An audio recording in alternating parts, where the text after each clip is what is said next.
Charlotte's not on the rise, it's on a roll. You can feel it on the rail trail on a Friday or on a Tuesday. Sneakers, strollers, and somebody's golden doodle and sunglasses. It's chaos, but it's ours. Forget the banker bros stereotype. Charlotte is a Russian doll city. You peel one vibe, you find another. Plaza Midwood graffiti that's fresher than your sneakers, South End rooftops that hum till midnight, and Myers Park where brunch reservations are a blood sport. Grab a Neapolitan slice at Inizio, walk it off through Freedom Park, curse at I-77 once or twice, or 3 times, and somehow you're still in love with this place. You blink and Charlotte's on to its next version, with no apologies. I'm about to show you the 6 things that even locals pretend that they don't care about, but secretly they live for. I've seen Charlotte flip the script more times than Netflix drops new shows, and we watch a lot of those. But the baseline keeps thumping the same way. Charlotte is a builder's city, and I don't just mean crane. This is where side ideas grow legs and houses become home base. The view, it lures you in, and what sticks is the voltage in the ground. That roll of your sleeves energy that makes total strangers feel like old friends by the 3rd weekend. Charlotte kind of tests you first. One night you're solo at Wooden Robot with a hazy IPA, which theirs are really good. And next thing you know, you're at a Plaza Midwood cookout debating barbecue sauce like your opinion actually matters. That's how the city adopts you. Fast, loud, and without asking for permission. Every pocket's got its own flavor. South End buzzes. Noda paints. Plaza Midwood performs. And somehow, it all fits. It's pride without pretense. And that pride, it runs deep, Sunday morning deep. Let me show you what I mean. Charlotte doesn't do casual when it comes to neighborhoods. It's loyalty disguised as a zip code. Ask 5 locals where they live, and you'll get 5 proud answers and maybe 2 side eyes.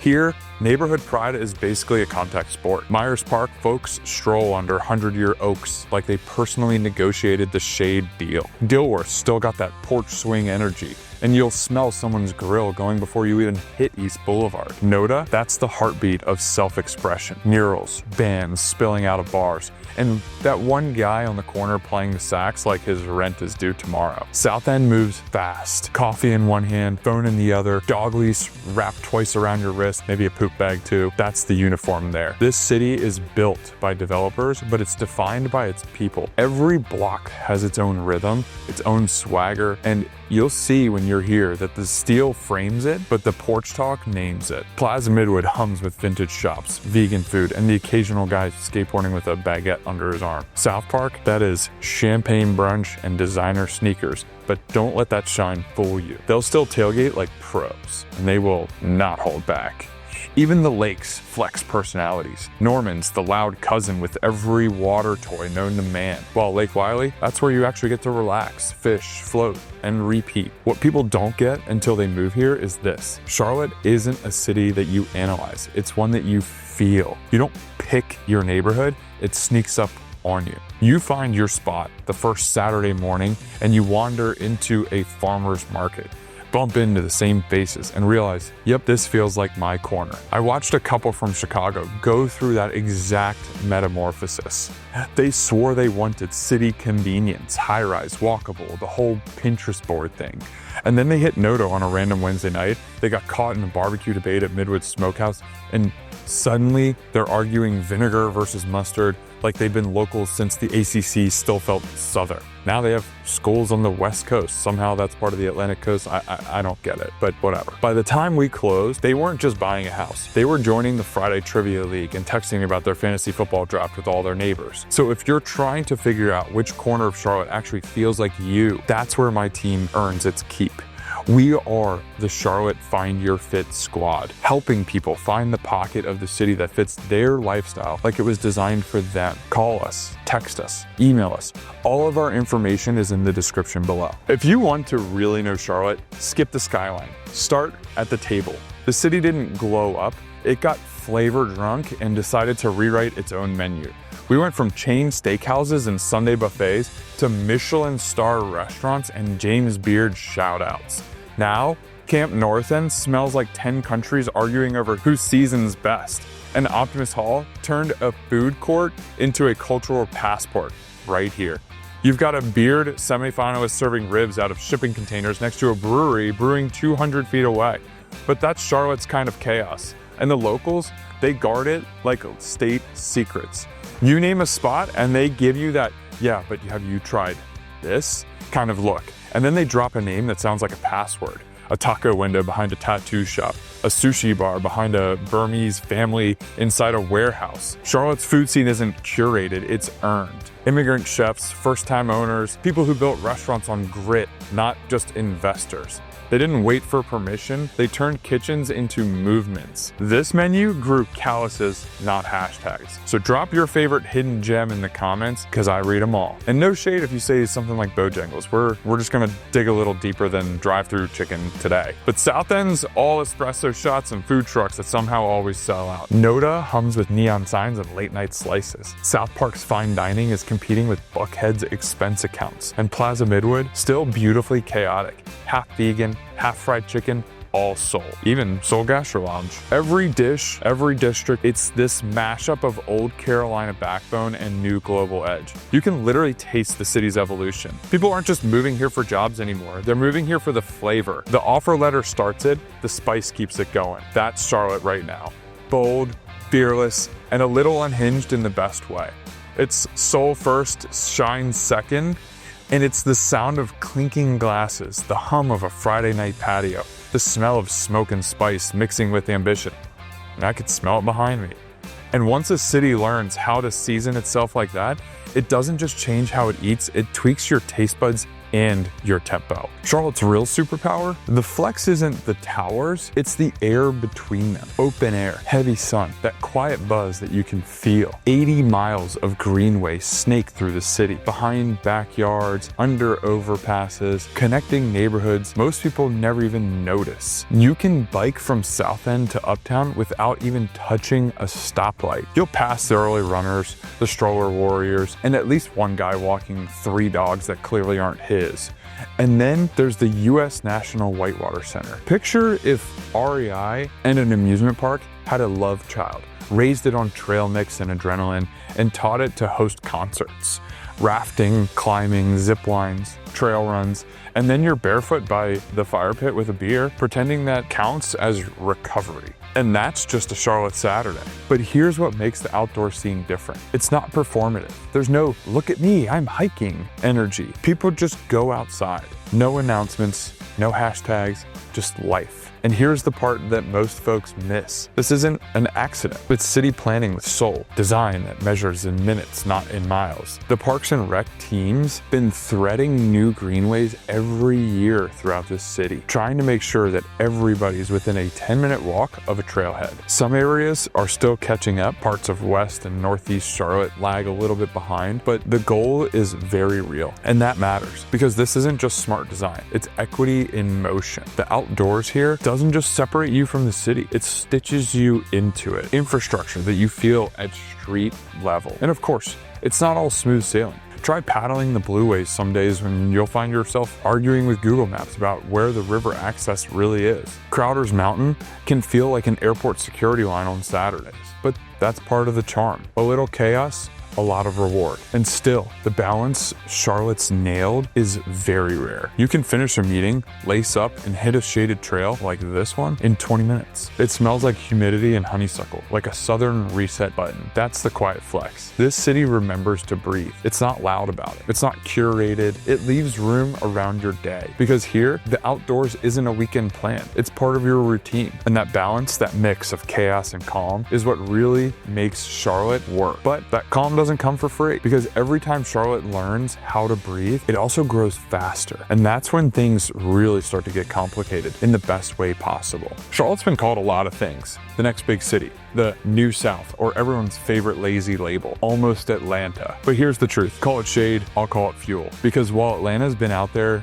doing its blockbuster thing, gridlock, movie sets, and high-octane chaos, Charlotte's been quietly planning for the after party, not the selfie. We didn't copy Atlanta, we audited it. We saw the blueprint, cut the noise, and built something leaner, cleaner, and more intentional. The kind of city that paces itself like it's training for October, not Tuesday. And every day, about 150 people move here.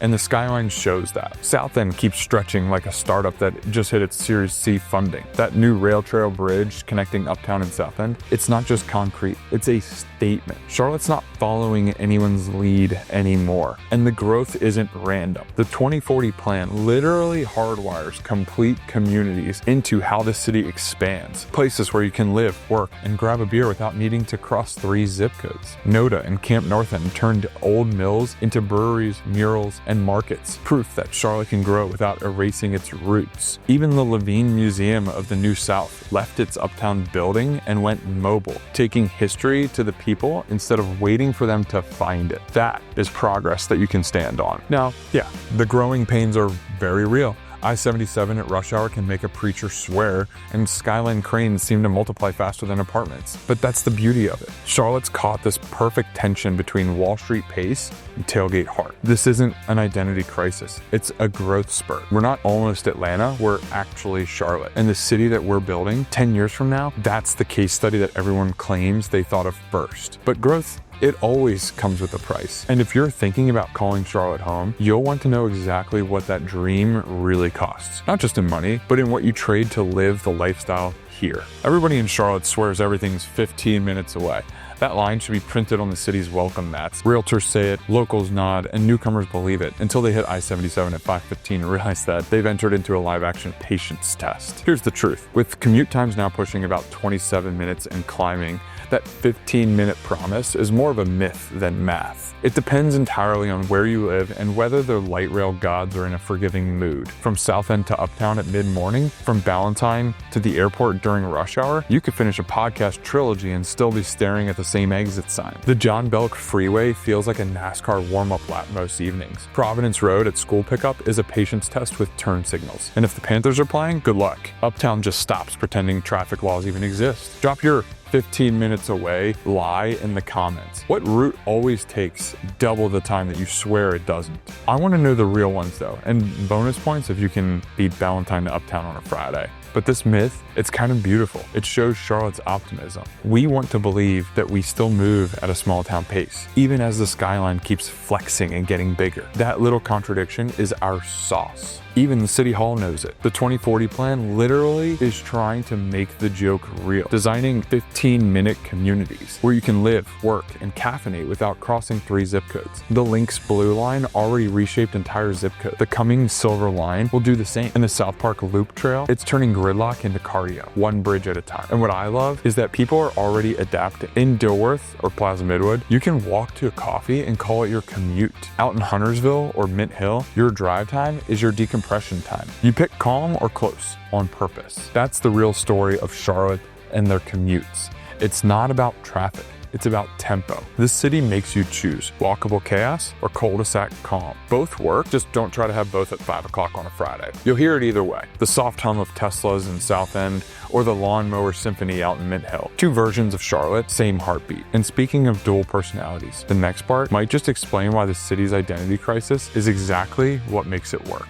Everyone loves to say that Charlotte's the perfect balance. Big city pulse, small town soul. And it can be.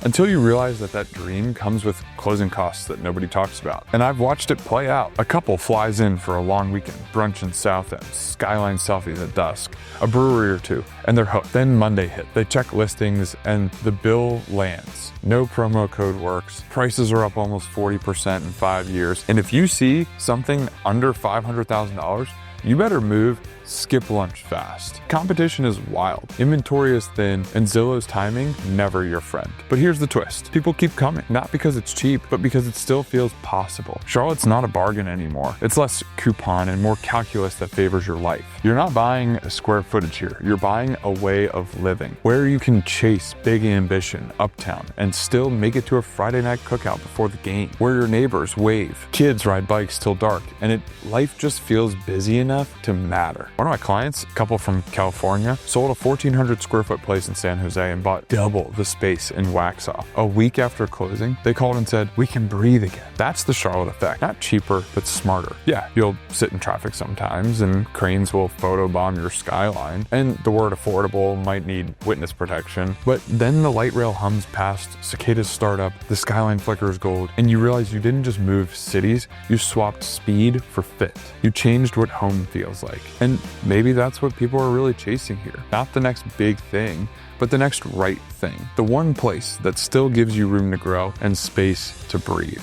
Charlotte doesn't give you a clean slate, not a blank page, a tempo that sticks. That's what ties it all together. From neighborhoods that fly their pride like team flags, to a food scene that locals low-key try to gatekeep, to outdoor trails that turn a quick jog into a full-on reset. This city rewards people who sync with its heartbeat. I've seen it firsthand. A couple from Chicago grabbed a modest fixture in Villa Heights. Now they're the ones throwing block parties. A first-time buyer who swore that she'd rent for a year in South End. Now she's running a pop-up bakery out of her condo's kitchen. That is Charlotte. It doesn't just give you an address, it rewires how you move through the week. So if you're ready to make Charlotte home or take your next step inside of it, reach out. Call us, text us, or email us. All of our information is in the description below. We are your local Charlotte real estate team of choice. And whether you're moving in, moving up, or just trying to figure out your next zip code, we'll steer you to the spot that fits. And before you go, check out our playlist. We have Moving to Charlotte, The Honest Guide. It's where we break down the neighborhoods, the lifestyle, and all of the little details that make this city impossible to leave. So thanks for kicking it with me on this one. Until next time, keep chasing that Carolina rhythm. Meet me on the next episode, same energy.